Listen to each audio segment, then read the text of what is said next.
Good morning, Napa Valley. What a beautiful day. The rain has gone away for a little bit. I'm sure it will come back, but for right now, we're going to enjoy this time we have without rain.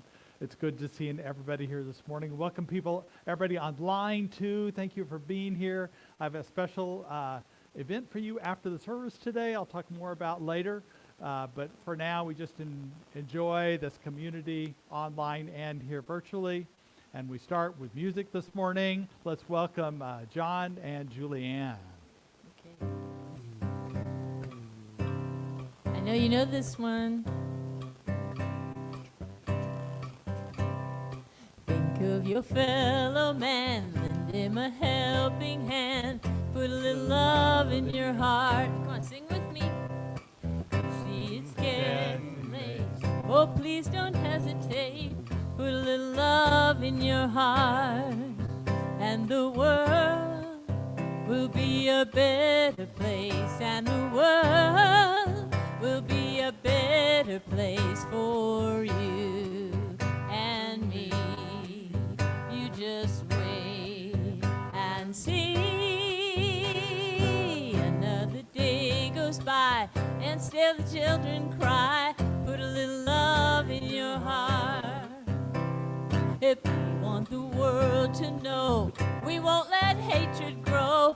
Put a little love in your heart, and the world will be a better place, and the world will be a better place for you and me. You just wait and see. Take a good look around. If you're looking down, put a little love in your heart. I hope when you decide, kindness will be your guide. Put a little love in your heart, and the world will be a better place, and the world will be a better place for you and me. You just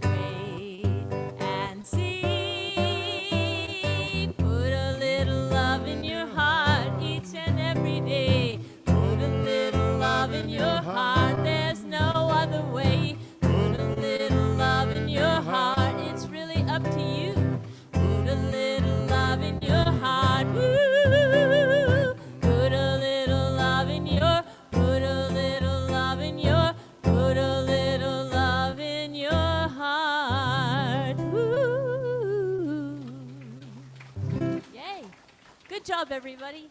I don't think we have to wait and see. I think the love's right here. So thank you for sharing that, Juliette and John. What a great song to open us up today.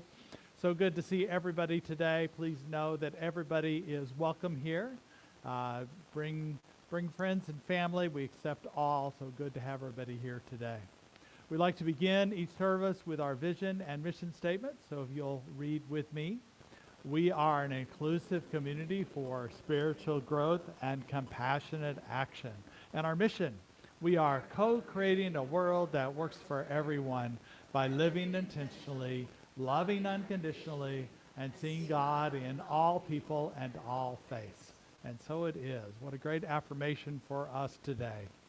So as we move into the holidays, we have less activities, but we have more activities at the same time. We don't have as many classes and workshops, but we have a lot of little things going on. And one thing we have currently going on is a coat and glove drive. So if you have a gently used coat or something you want to we'll share with people that are the working poor or people that are homeless, to help them out during the winter months. You've noticed probably some of your heaters have been clicking on at home. It's getting a little colder, and so it's great to be able to share our blessings that we have, our abundance. Also, concerns about food insecurity in the valley lately. So we're also extending what is usually our food drive every other month to just be all the time through now to the end of the year. So we are accepting donations that are made out to the Napa Valley to the food bank, just put food bank. as well as any food donations you want to bring. It's just an ongoing thing for the rest of the year. And we'll have an official one in December, around the 10th, I think it is, 9th or 10th, something like that. So we'll know. So if you have any questions, Janice is back there. She's encouraging us to respond. We just a week and a half ago, I just took 625 pounds of food there. So we're doing good. Let's keep it up. Yeah. And then also we have launched a new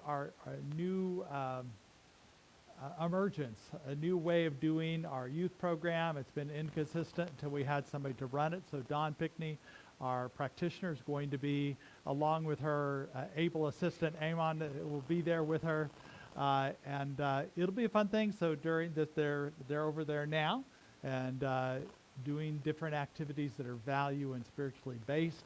If you have grandkids or have kids in the neighborhood, or you have kids to bring, please do so that we can develop the program and encourage parents to come. So excited about that.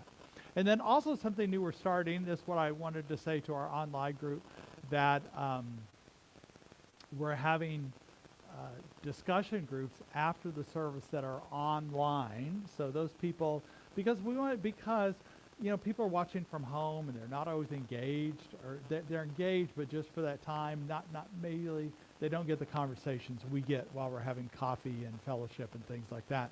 So we want to give them an opportunity to do that. So this is there's a link to go to, as well as a QR code, and we'll put that up at the end of the service as well. So it doesn't start till after the service at 11:45. If you're at home, you can take a picture of it with your phone, or just wait till the slide comes up at the end of the service. But we're encouraging our online people to get engaged in this community in this way. And also, there's a way to have optional prayer, one-on-one prayer, not group prayer. So one-on-one prayer, if you're interested in that. Rob Ward is our practitioner. He's a ministerial student who will be there to guide you through that process. I'm excited about that. And then also some upcoming dates to save in your mind.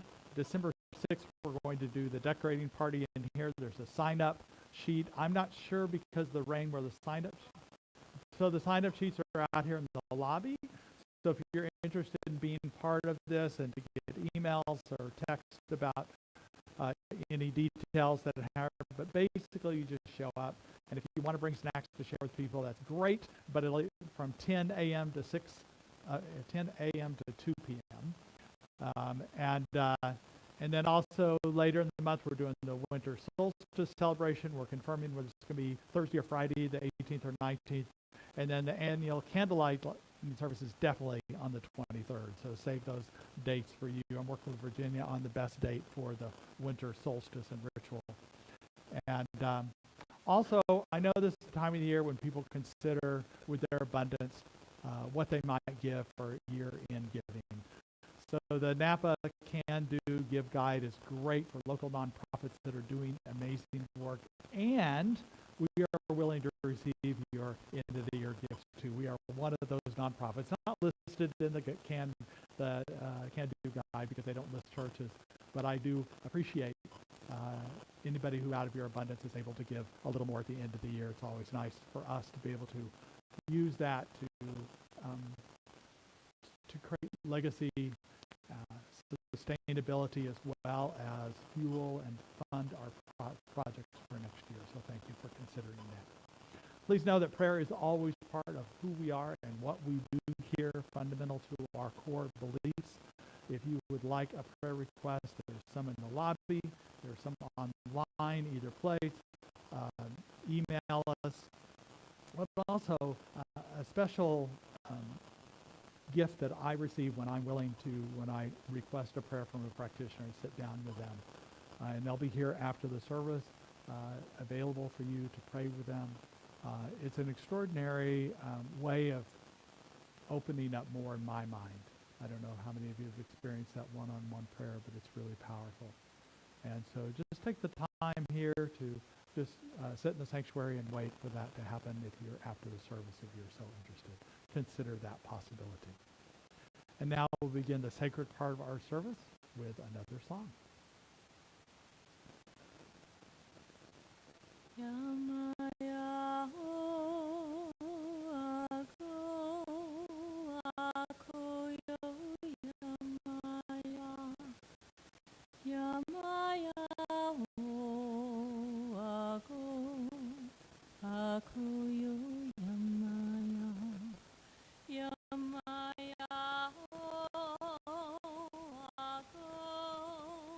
ako yo Yamaya Yamaya oh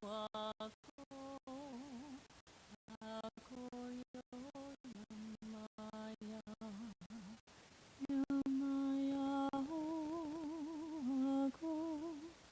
ako yo Yamaya Yamaya oh ako yo Yamaya.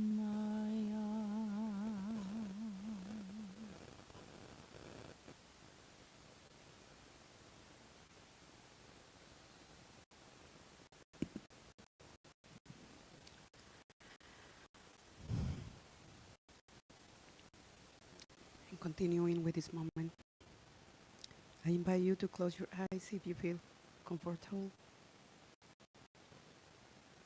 And I invite you to release any thought, any situation,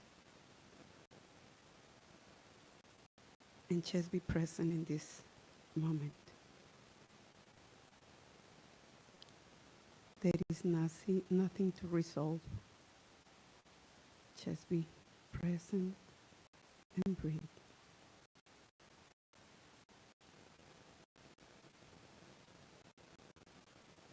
Just feel the beating of your heart. And I recognize one God, one power, the grace of God. And I recognize the beauty and the unity everywhere, above, down, next to us. And I give thanks for this moment. And I give thanks for the message of Reverend Jay that we're going to have today. And give thanks for the community. Y reconozco que hay una solamente, un solo Dios, una sola vida. Reconozco la gracia, la divinidad. Porque sé que Dios es todo lo que es a un lado, abajo, arriba y alrededor. Sé que la gracia divina siempre está presente independientemente de cada situación. Y doy gracias por este momento, por el mensaje de Reverend Jay, por lo que hoy nos mantiene aquí. Así es de que en la gratitud de nuestro corazón, juntos decimos, and so it is. Amen. Good morning. Always it's a pleasure to be here sharing with you. And today I would like to share two things. You know, November it is the month of gratitude. And the other thing that I would like to share, it is hope. Sometimes we don't see clear, our next step in life, or sometimes we see very foggy, right? And sometimes also you feel fear to do your next step or do new things in your life. And but I repeat me that the sunrise is gonna come up, even though it is foggy, even though I don't see like today. It is cloudy, but we know the sun is there. And also the other thing that I would like to share with you, it is the gratitude that I feel in this moment for the relationship that I have with my two daughters. In my new job, I see directly, the difficulties between parents and kids, or the difficulties between the family.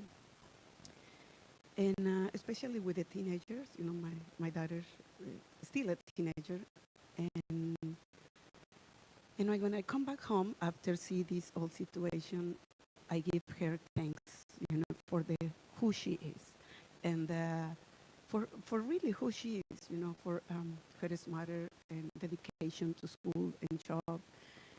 And without all this philosophy, I couldn't have that strong relations with my kids. And I feel so grateful, because it is very painful. See, every single parent wants the best for their kids. Anyone it is desire wrong things for their own kids. And it is painful. See, even though they're working hard, they're doing kind of the best things, the situation comes with difficulties. And I said, oh my God, I feel blessed, blessed for being here, learning science of mind and doing other, study other philosophies that support my relationship with my kids. So just today I invite you to feel grateful for everything that you do and you have. But then also if you're crossing a difficult situation, keep hope. Don't forget, keep hope. The sunrise always come up. Thank you.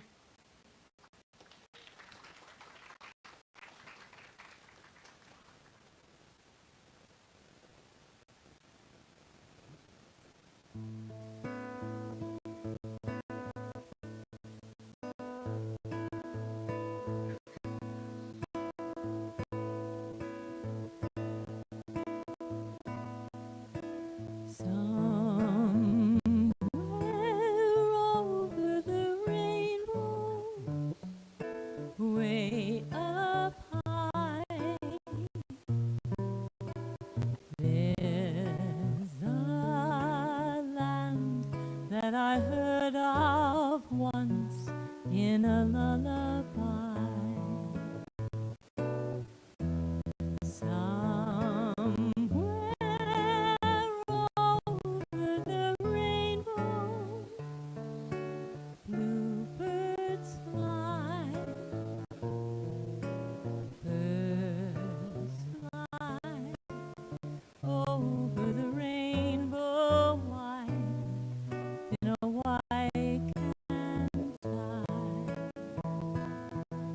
One day I'll wish upon a star and wake up where the clouds are far behind me, where troubles melt like lemon drops away above the chimney tops. That's where you'll find me, somewhere over the rainbow. Bluebirds fly, birds fly over the rainbow white in a white tie. If happy little bluebirds fly above the rainbow white, oh, why can't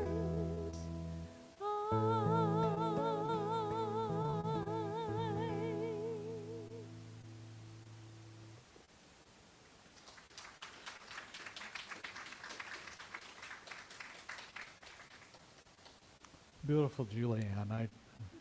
I think that's a question we ask ourselves often. Why can't we? Because we dream and vision and imagine.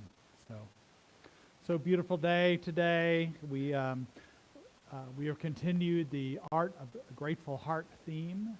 And today we're talking about real intelligence versus divine intelligence versus real intelligence versus artificial intelligence. A funny thing happened this morning. Funny that I'm laughing at now. So I'm a person. So I attempt to be open to wisdom in different ways, and one of those ways is dreams. And I had a dream at 4 o'clock this morning. Some of my most bizarre dreams, but also some of my most profound dreams happen at 4 o'clock in the morning. I don't know why. It's a divine time. You too, okay? And I had this dream that it was a service and things were terribly out of order. I couldn't figure out the microphones weren't working. It was raining. We were outdoors and it was raining, and the sound wasn't working, and the streaming wasn't working, and I couldn't find my notes, and all these things had just and it was so kind of bizarre that I just kind of woke up and couldn't go back to sleep. So I got up and was looking over my notes and getting ready for different things, doing different things for today. And but I kept checking myself, going, okay, this is in order, this is in order, because I was concerned that it might have been a prophetic dream. There are real things that are prophetic dreams, right? So but everything seemed normal, right? Until 5 minutes before I left this morning, when my document with my notes from my talk were gone. I have spent the last hour trying to recover them, and they're not there. So I'm going, But what's interesting, so Carl Jung, who I'll reference today, who was a believer in this wisdom that came through us, he always said, as well as other people that I've done trainings with about dreams, he goes, the most important part of a dream is not what you see, it's what you feel. And what I felt during the whole dream, even this total chaos, was calm. And I kept checking myself in, why do I feel calm? Everything's crazy. Why do I feel calm? And I'm calm. So the good news for you, do you want to know the good news or the bad news first? The bad news is, because I don't have my notes, we could be here all day. The good news, we could be here done in 10 minutes. Anyway, here we go. So this idea of real intelligence versus artificial intelligence. So I have a story for you. It's a metaphorical story, but I think it's fitting. There were 3 men who came to a river that was a raging river, big waves and white water, and they couldn't figure out how to cross it, and they needed to cross it. So the first man looked at it, and he said, okay, I'm stronger than both of you. I'm going to swim across. So he put his cell phone in a waterproof bag, and he goes, I'll tell you what, I'm going to call you when I get to the other side and tell you if swimming's going to work. So they waited and waited. He dove in, started swimming away, waited and waited and waited, and finally 2 hours later he calls and he goes, man, I made it, but I had to stop several times. I wouldn't advise it. It's too much. And so the second guy goes, so what? He pulled out his phone. He had his phone, and he asked AI, right, artificially, what's the best way with what we have right here for me to cross this river? And AI goes, find a boat and row across. So he went down by the river, and he found a boat, and he began to row across, and he made it across the other side. He called his friend that still hasn't crossed yet, and he said, oh man, that was hard. It took me a whole hour to get across. I'm exhausted, and I didn't see any other boats down there. So the guy goes, so what other intelligence do I have? Well, I have my intuition. So he just paused for a moment and opened up to spiritual, divine intelligence. And the divine intelligence, there was a sense in him to walk around the bend. Walked around the bend, and there was a bridge right there. So he walked over the bridge, went over to the other guys in 15 minutes, and he cooked them dinner because they were so exhausted. So what I'm saying about the difference between divine intelligence and artificial intelligence is, sure, artificial intelligence is an incredible tool we have. It can process information. It can summarize things, do computations. I mean, it's beat every expert in chess there ever was, because it can process information, so it's a great tool for us. But it doesn't match human and ability to adapt, to read social cues, to access an intuition, an inner wisdom that AI will never do. Now, they can mimic it. We also have to be aware that what artificial intelligence does is it pools all of the collective unconsciousness there is. It pulls all the information, and I use it when I'm doing Google searches, no doubt, because it summarizes things, and there's certain parts of it the kind I use will show websites to go to on the other side. So if you look at something, you want to go to the website to see the source of it, because they don't offer any sources, which I think is odd, but they don't. But they offer websites where they accessed it from. So you can go to those and find sources for those kind of things to dive deeper into things. So it's a great tool. It's really fast, a lot faster than what I would use when I was looking through websites, because it would take forever to do that, forever. And time I would be distracted. But here's the thing, because it pools all of this collective unconsciousness, it pools information that may not be accurate. In fact, there are people right now who are rewriting historical accounts from different perspectives. Michelle and I were looking at a blog one time, and they recommended buying certain books that offer certain perspectives of history to make sure they were preserved. We did that because we just wanted a non-electronic copy of this historical perspectives from minority or the non-victors, so to speak, who write history, and now things are even possibly being revised. I don't know to what degree, but I know that anything I read or hear, whether it's from another person or inside my own head, I check the truth of it in a deeper way. Is it really true? I love Byron Katie's work when she asks us to look at our opinions and beliefs, and we ask, is it true? Almost automatically, I go, well, sure it's true. You know, it's almost defensive. Of course it is. I believed that for a long time. It's true. And then the second question, is it really true? Well, I think so. And then the question is, how would your life be different if you didn't believe that? So if I find out I didn't believe that and I become a more compassionate, loving, open, connected person, then that was a lie that I believed before. Because it's Spirit that wants us to be an open, connected individuals. And we find beliefs that support that. Now, I know that we can deceive ourselves in so many ways.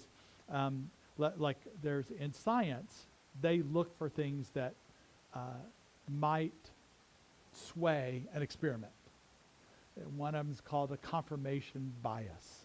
In other words, you look for what confirms what you want it to be. Or you see what you want to see. And we do that in our lives too. So we always have to kind of do a check on ourselves to make sure we're really seeing things in a clearer way. So we open up to this idea of this inner wisdom. What I love about this idea of inner wisdom is it's an ancient idea, and the philosophers, hang on, I'm looking for a quote. Here it is. So there was a book called Wisdom of Solomon, which actually is interesting. It's a sacred, not in the traditional Bible, nor in any of the more common Jewish sacred text. But it's considered to be not authored by Solomon, but about King Solomon. But it was done in more recent times and probably right before the Common Era or the first century of the Common Era. And in that, it talks about wisdom as being feminine, divine feminine, and has traits like living and animated and personified. So this is what the Wisdom of Solomon says. Wisdom is radiant and unfading, and she is easily discerned by those who love her and is found by those who seek her. She hastens to make herself known to those who desire her. One who arrives early to seek her will have no difficulty, for she will be found sitting at the gate. Now, you do not have to get up at 4 o'clock in the morning, I promise you. Early is relative to when you get up. It just means that which the first thing you do when you get up is to consider that which is troubling you, that which is bothering you, that which you seek something around, or just to open up divine wisdom that's there. So whether you get up at 4 or 11 o'clock in the morning, that's fine. That's early for you. It's all relative, right? Some people work odd schedules and work it, but the idea is that there is this personification of what wisdom is. Now, what's interesting about that is the philosophers and the Gnostics all thought of wisdom as being feminine. Even gave her the name Sophia, which is the root word of the word philosophy, the study of Sophia, and thought of that as inner wisdom. Now the philosophers, the Greek philosophers I'm talking about, they also had a word for when we speak it. When we speak wisdom, that's an expression, they called it logos or word, which was more of a divine masculine, the expression. Now we all have masculine and feminine in us. That's the nature of who we are. So we both have this inner wisdom, and when we seek to express this wisdom, it's the logos. They were always real cautious of how they expressed wisdom, though, because they thought there was a limitation in words, and I think we experience that all the time. You know, one person might say something, and it means something completely different to someone else, and so we have to, that's what's good about dialogue, is when we dialogue, we're trying to understand what each other is saying. And this idea of wisdom was in Jewish text in the Old Testament. They did talk about wisdom as being from the very beginning and was with God. And John, in the book of John, which is one of the Gospels, the very first lines were saying, in the beginning was the Word, and the Word was with God. That word is the Greek word for logos, which means wisdom. So in the beginning was wisdom. And the wisdom was with God. So it's this innate thing that we talk about. Now, Carl Jung, his work was so powerful. The one problem I have, because I don't have my notes, I'm going to be going all over these slides. Sorry, Michelle. So what Michelle does is she has a similar PowerPoint, and she shows it up to the people online, and it's in order as if I was following notes. Anyway, so Carl Jung's idea about the personal unconscious was we have a personal consciousness that is, so to speak, above the water. And then we have a personal unconscious, which is kind of our memories and our ideas and things that we kind of have suppressed and don't want to deal with, or maybe are there, we haven't looked at them. And then there is a collective unconsciousness, which is all the archetypes and history of all of life as we know it. And the idea, Carl Jung was talking about the idea of, if you use the iceberg metaphor, is we drop the water line, so more of the unconscious becomes conscious. Now another way to look at that is the consciousness of what we know, what we're aware of, is in this bubble, and the ego, which is our identity, which really doesn't want us dealing with things that are uncomfortable, would rather keep things safe and predictable, loves predictability. Don't we all, right? But it doesn't always work that way. And below that is this personal unconscious and a collective unconscious. What is great is, although we see this sense of this thing, this psyche, this identity of who we are, beyond that is the collective intelligence. That if we invite it, or sometimes uninvited in our dreams or in our way of being, or in the way of the world, things surface. I like to use the metaphor of things that are in the unconscious that are like a beach ball that we try and keep submersed under the water. You know, it takes a lot of effort to keep a beach ball underwater.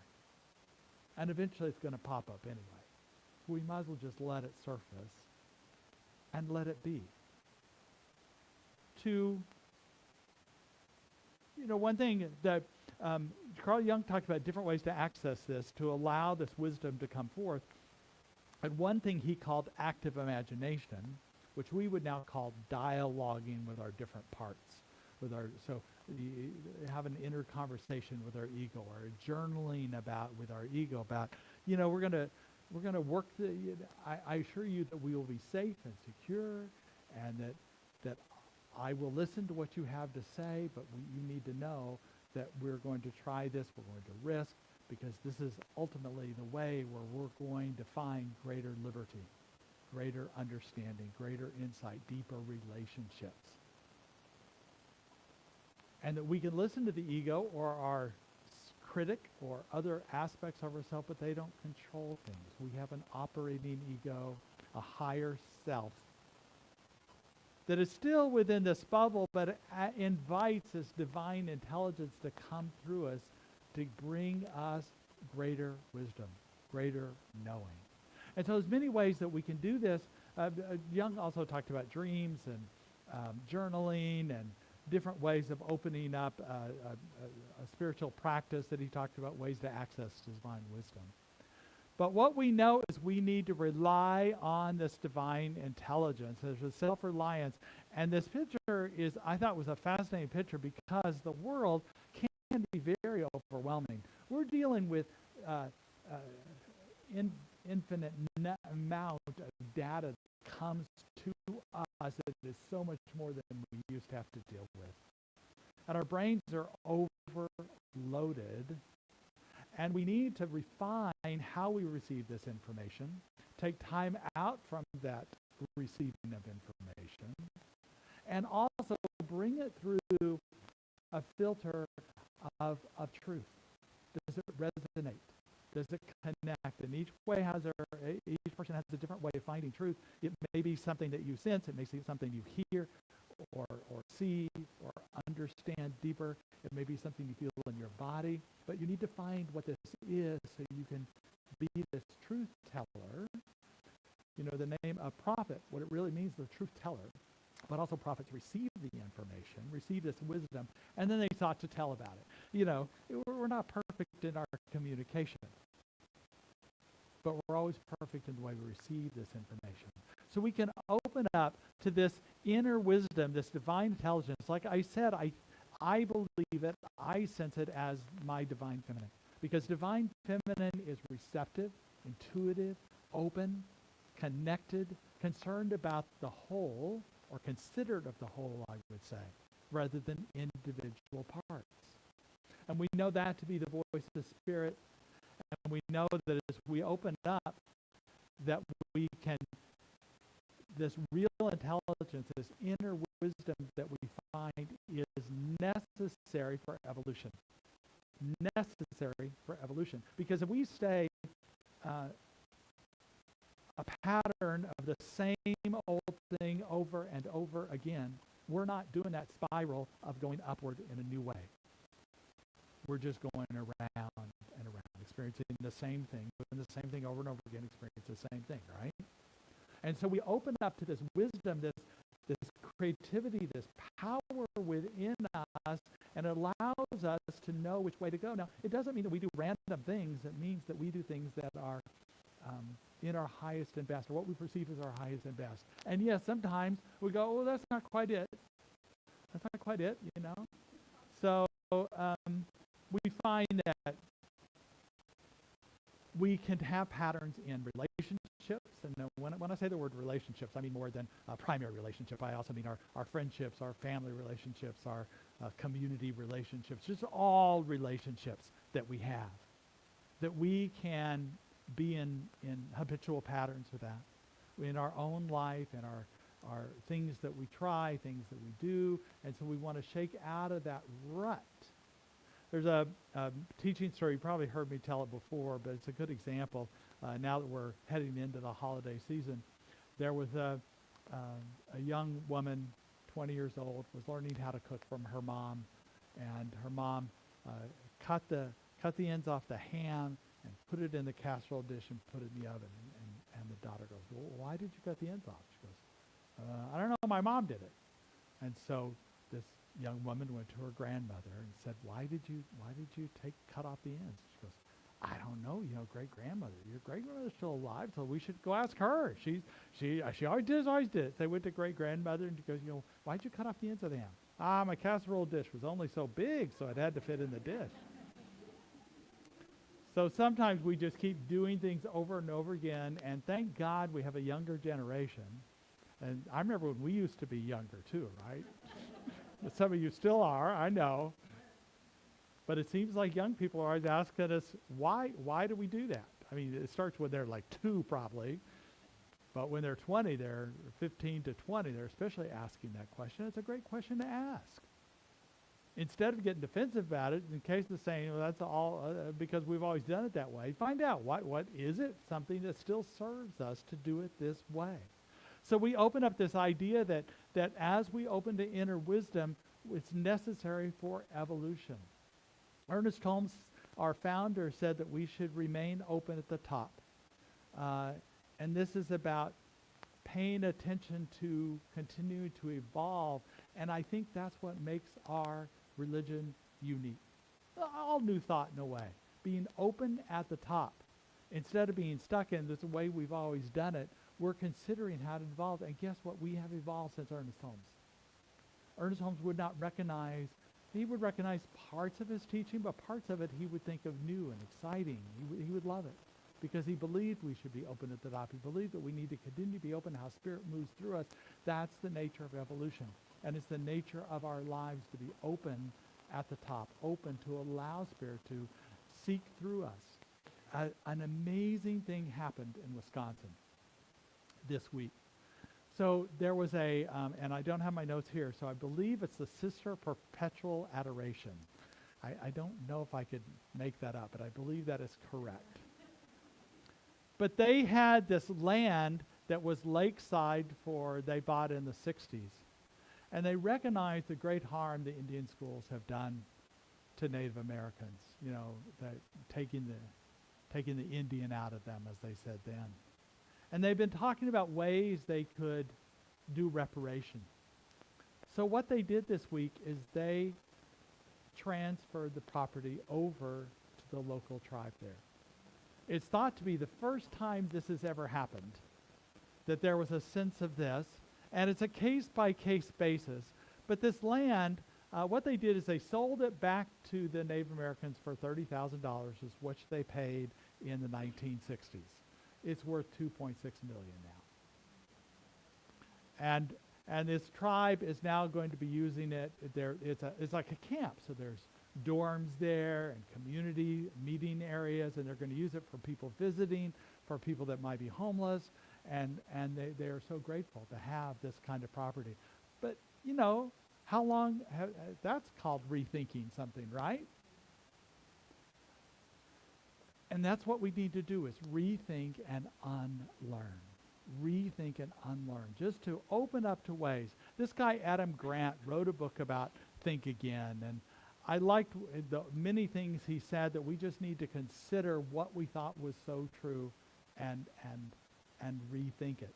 Here's a great metaphor in there about, and I'm sure you've heard the story, about the frog that if put in boiling water, it would jump out immediately, but if it was put in cold water and the water slowly heated, it wouldn't recognize it, and it might die to his. Now, it's just a teaching story. It's a metaphor, because in truth, and science has figured this out. First of all, they didn't even try to put the frog in boiling water. They knew it would kill it. But they tried to see if the frog would try to get out as the water increased. It did. But here's why it continues as a teaching story, is because we don't. Frogs are more instinctual than we are to get out of the hot water if it's too hot, right? Instead, we stay in situations because we think we're obligated to it, or we think we're not worthy of something different, or it's not, it's hard to change, right? Now, the reason why we have a number of frogs around here is an acronym too, F-R-O-G. Oh. All right, I'm holding it up like Lion King, right? Fully rely on God, F-R-O-G, fully rely on God. And so when we rely on God, we know that there's something better for us, there's something new, there's something evolving in us. And this is the idea to rethink and unlearn, to continue to be open to something greater, an expression of it. And sometimes we know we want to do something more. We know there's something emerging as we don't know quite what it is, and it's okay to sit with it for a while. It's okay to live our lives and let it emerge through our lives as it is. We take time for prayer to get a sense of it, and then we do our best to try and figure out what that is and let it allow. I still like the thing from Derek Rydell about we live our lives as if we're planning everything. No, we plan as if we are doing it ourselves, and then we live as if Spirit is coming through us.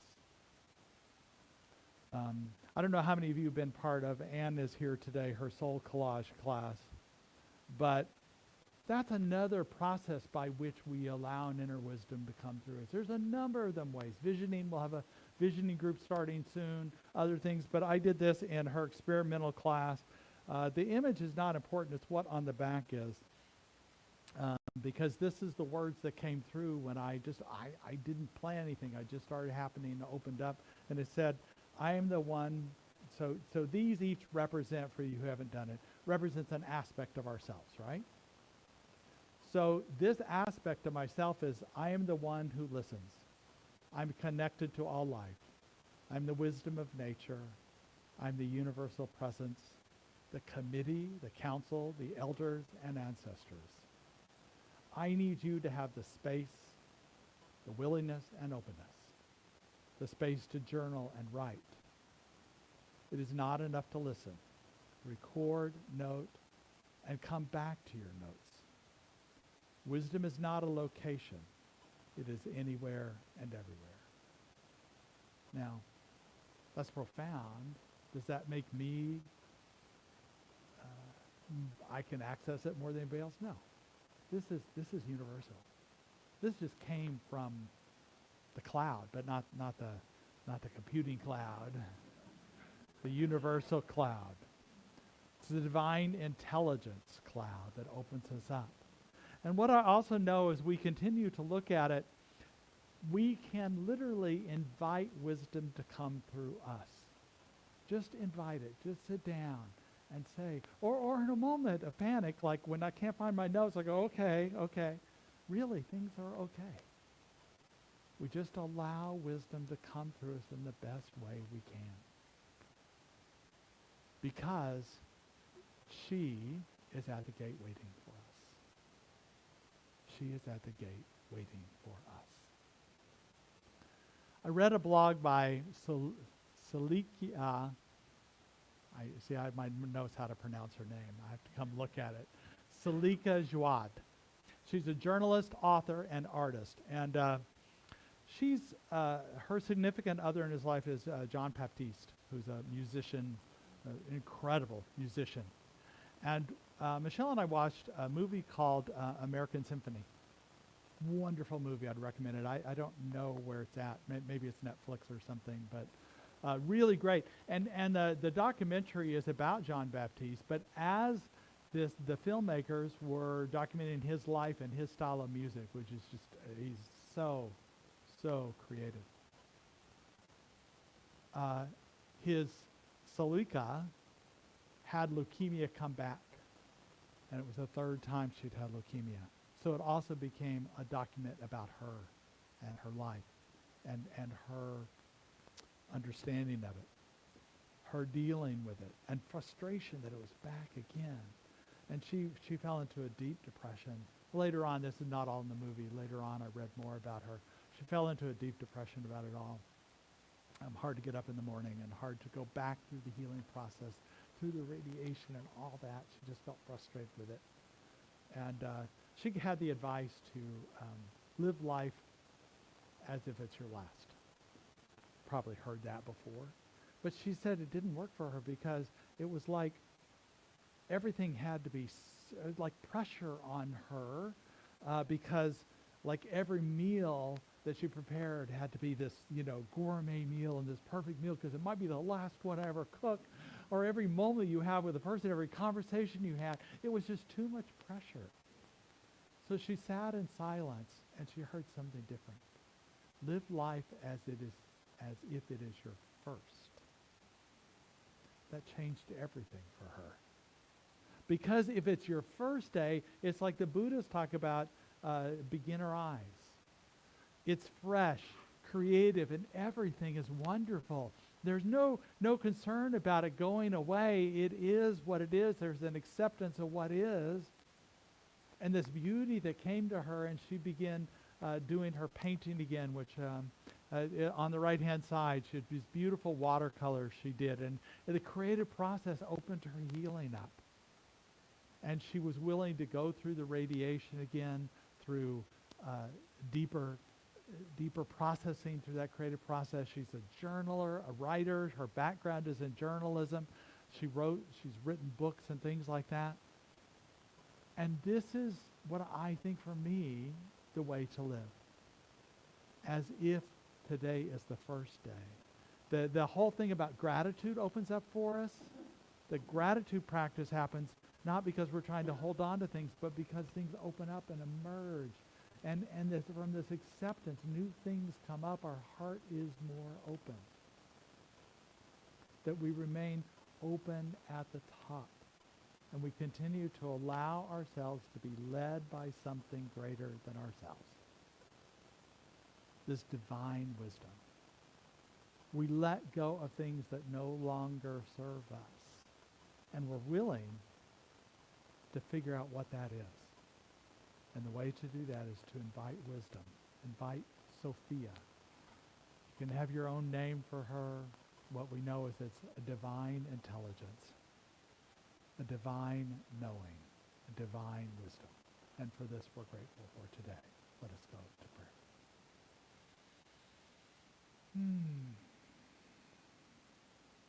It is in this moment that we know the truth of our being.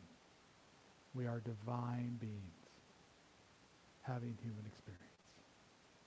And we are so grateful for this in this moment. We allow Spirit to come through us to remind us that we are all one, for we are all one.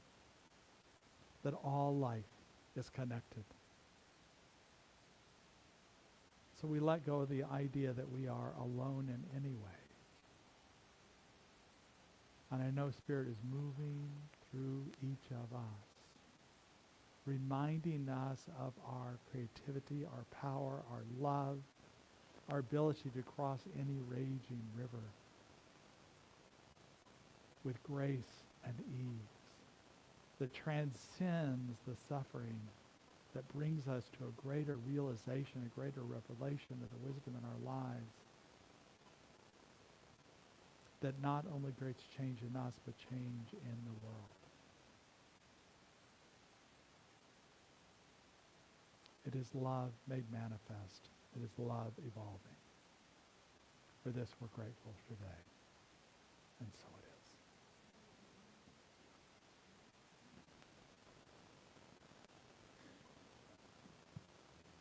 How many of you were here last Saturday night in this room singing? Come on. Okay, good. That means you're going to sing really loudly.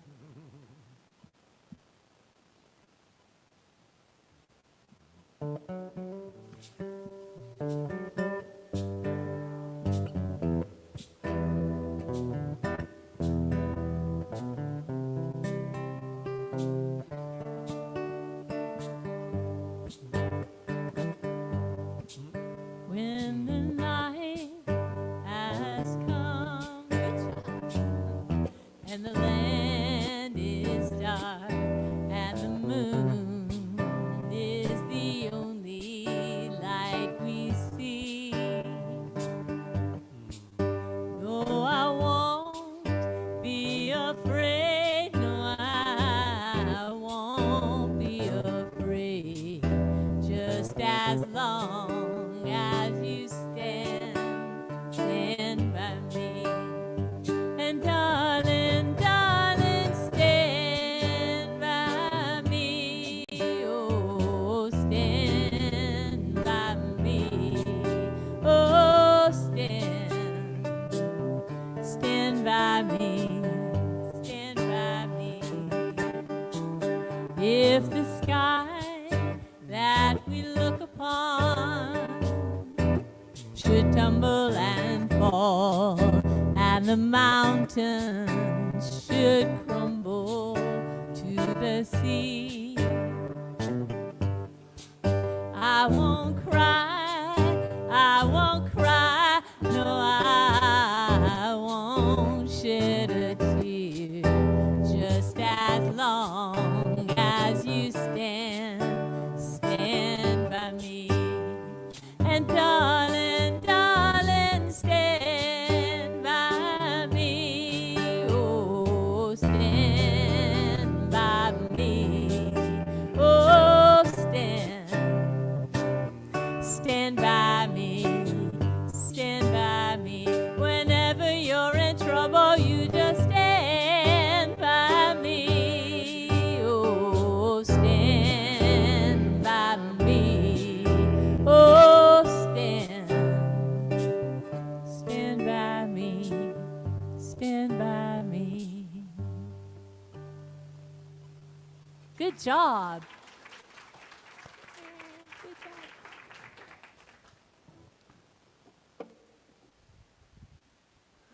I know that song is about us as a community to stand by each other, but it's also about Spirit that stands with us wherever we are. So, lovely song. Thank you so much. This time in our service, we invite you to be part of the law of circulation. So glad to have everybody here. And what we know is that which you give of your heart, of your soul, comes back in multiple ways. So if our ushers could come forward, please. Probably easier to pass the plate than when there were tables here last week. A little challenging. What I know is that the beauty that you give out of gratitude comes back to you in many ways. We have multiple ways of giving, including online donations, texting, checks. So I know some of you do bill pay or mail in your checks. We appreciate that. Or if you give today, whatever that is, put your hand over your heart to represent that which you've given in the past or you've given today, and repeat with me. Divine love as me blesses and multiplies all that I am, all that I have, and all that I circulate, and so it is.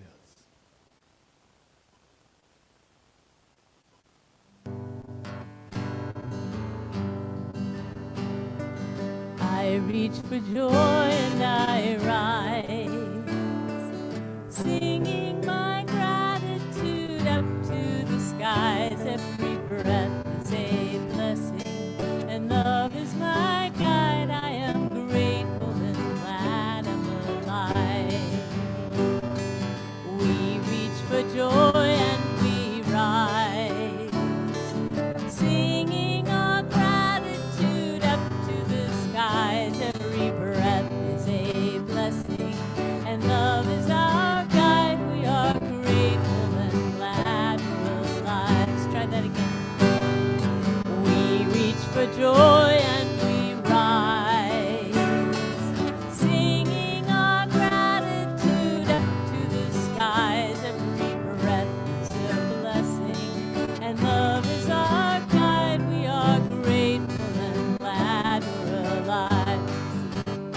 We are grateful and glad we're alive. Right, thank you. We also welcome you online and in the room. If this happens to be your first time here or first time in a while, it's also good to have you here. But if it's your first time, we'd like you to be willing to raise your hand. If you are willing to raise your hand, we have a gift for you, a little packet with more information about us. Anybody here for the very first time? No? Okay, but I see some people I haven't seen in a while, so it's good to have you here. It's good to have everybody, a nice full room today, so thank you. So let's bless each other and bless people online as well as we raise our hands and we repeat this blessing to each other. We bless you today, knowing that the peace and happiness you seek is also seeking you. We honor your inner radiance as you let your light shine in the world. We are grateful for your presence in our community, and so it is. John, is this your first time here? Well, welcome. I didn't see your hand raised. here in a professional capacity. Oh. But it's a nice service. This is We're glad John to have you Wheeler, here. everybody, and he came to help me today. John Wheeler. And Julianne, too. We don't. So I invite the practitioners to come forward. And Jeannie, could you go check and see the kids if they're coming in? I know they're back there. Oh, never mind, they're coming up. I see them. I see them through the shade there. Our practitioners are here to serve. That they get great pleasure to pray. And if you so would like a personal prayer, one-on-one prayer, please just stay in the sanctuary, and they'll be glad to serve you. It may even be more than one person that comes in, so we appreciate that. That's fine. So thanks, everybody, for being here today, and thank you, practitioners, for holding the high watch on all things. All right, let's welcome our children in.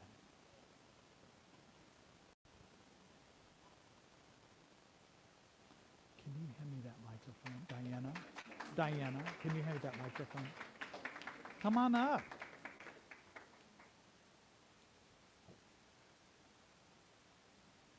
Hey, do you have some things to share about our youth today? Sure. Well, I'm going to see what Scarlett has to say. Well, first off, we can hold up our art that we made.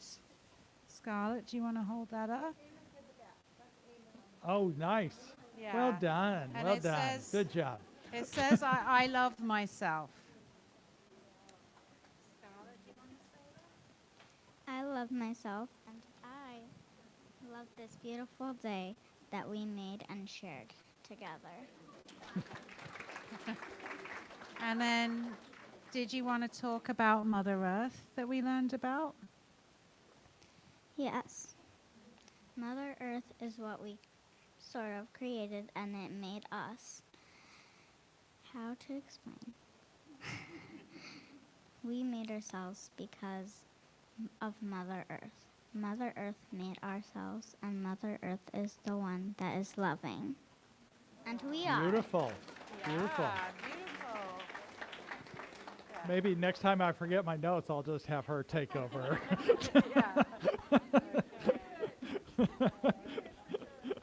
Okay, let's raise our hands for our children.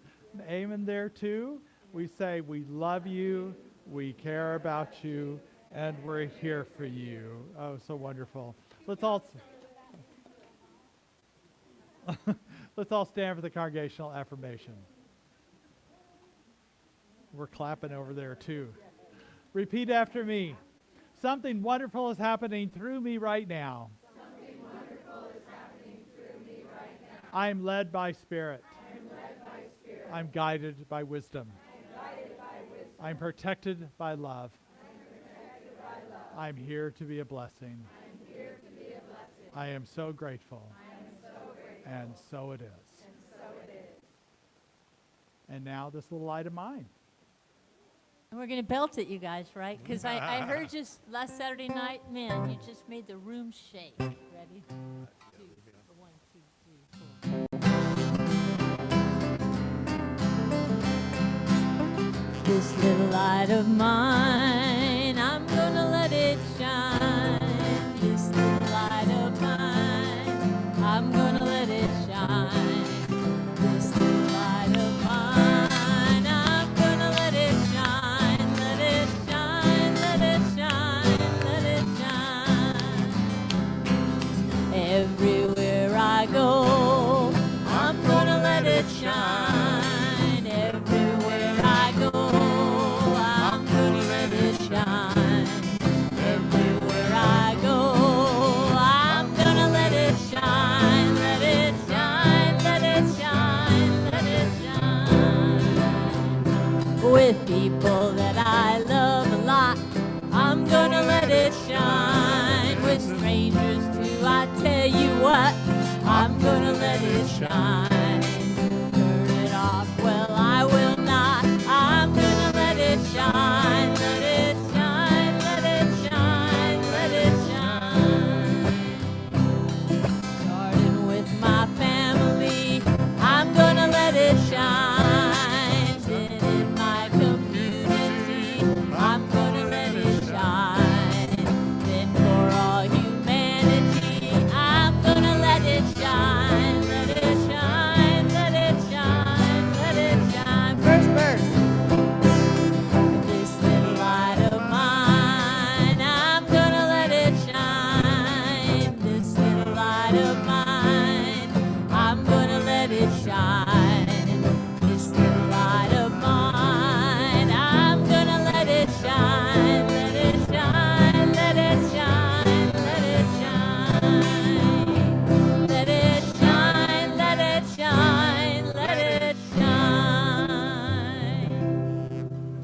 Go forth. Let's let it shine. Have a good Sunday, even if the sun's not shining later.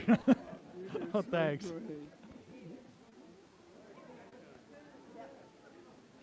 You put my name all over all of that. I know God gave me to that.